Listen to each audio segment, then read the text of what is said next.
नमस्कार दोस्तों, आज बात करेंगे ईरान के मौजूदा हालात पर जो पूरी दुनिया की नजरों में है। क्या आप जानते हैं कि ईरान में आज क्या हो रहा है? आर्थिक संकट से शुरू हुए विरोध प्रदर्शन अब सरकार के खिलाफ बड़े विद्रोह में बदल चुके हैं। एक 26 साल के लड़के को सार्वजनिक फांसी की सजा दी गई है।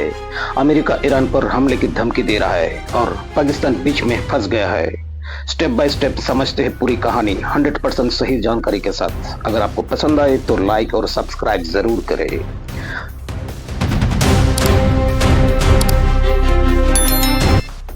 दोस्तों, ईरान आज एक बड़े संकट में गुजर रहा है। 28 दिसंबर 2025 से शुरू हुए विरोध प्रदर्शन अब पूरे देश में फैल चुका है। सभी 31 प्रांत के लोग सड़कों पर है। शुरुआत में आर्थिक कारणों से हुई। ईरानी रियल की वैल्यू गिरकर रिकॉर्ड तक नीचे पहुंच गई है। एक अमेरिकी डॉलर के लिए 1.4 मिलियन रियल लग रहा है। इन्फ्लेशन 40% से ऊपर है। खाने की कीमत 72% बढ़ गई है अब। लेकिन अब ये प्रदर्शन राजनीतिक हो चुके हैं। लोग सरकार का अंत चाहते हैं। Supreme leader Ayatollah Ali Khamenei के खिलाफ नारे लगा रहे। मानवाधिकार ग्रुप्स के मुताबिक अब तक हजारों लोग मारे जा चुके हैं और इंटरनेट ब्लैकआउट है। ये 2022 की महसा अमीनी आंदोलन से बाद सबसे बड़ा विद्रोह है। अब बात करते हैं इस 26 साल के लड़के की, जिसका नाम है इरफान सुल्तानी। वो एक क्लॉथिंग शॉप के एम्प्लॉय है।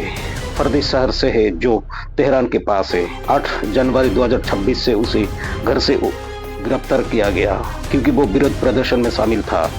सिर्फ 2-4 दिनों में ट्रायल हुआ। कोई वकील नहीं, कोई फेयर प्रोसेस नहीं और कसूर सरकार के खिलाफ भगवान से युद्ध छेड़ना यानी प्रदर्शन में हिस्सा लेना। इसे सार्वजनिक फांसी की सजा दी गई है जो 24 जनवरी को होनी थी।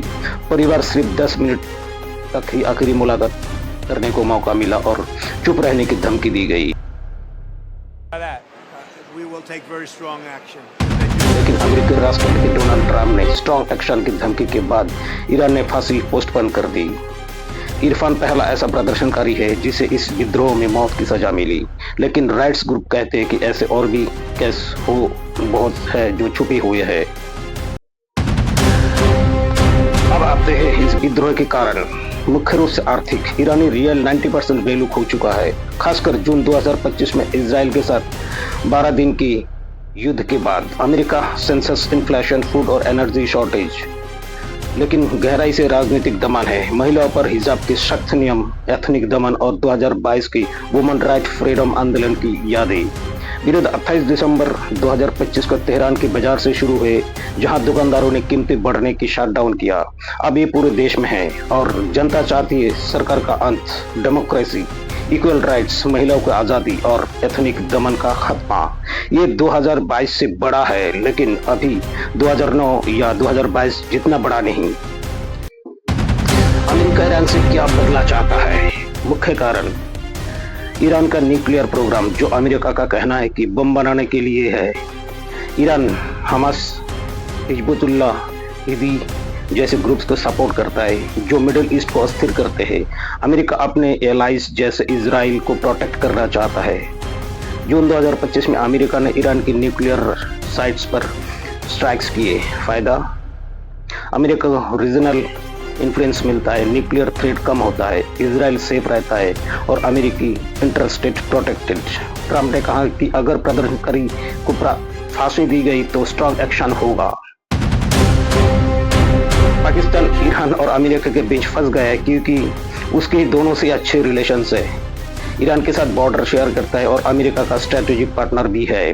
जून 2025 में पाकिस्तान ने अमेरिका ईरान के बीच मैसेंजर का रोल प्ले किया। अब ट्रंप की धमकियों से पाकिस्तान को डर है कि अगर अमेरिका हमला करे तो बॉर्डर पर अस्थिरता बढ़ेगी, टेरर ग्रुप्स एक्टिव हो सकते हैं। पाकिस्तान ने दोनों से बात की है लेकिन बीच में फंस कर डिप्लोमेसी कर रहा है। क्या युद्ध तय है? जनवरी 2026 तक टेंशन हाई है। अमेरिका ने मिडिल ईस्ट बेस जैसे कुछ पर्सनल निकाले। ईरान ने कहा कि अगर हमला हुआ तो अमेरिकी बेस पर अटैक करेगा। ट्रंप ने कहा कि किलिंग्स रुक गई है लेकिन ऑप्शन ओपन है, साइबर अटैक या मिलिट्री स्ट्राइक। लेकिन अभी इमीडिएट कोई युद्ध नहीं लगता है क्योंकि ट्रंप डिप्लोमेसी चाहते हैं। अगर फांसी हुई तो खतरा बढ़ सकता है। दोस्तों, ईरान का ये संकट हमें सिखाता है कि दमन लंबे समय तक नहीं चलता। जनता की आवाज़ मजबूत है। अगर वीडियो पसंद आई तो कमेंट में बताएं और शेयर करें। अगले वीडियो तक टेक केयर।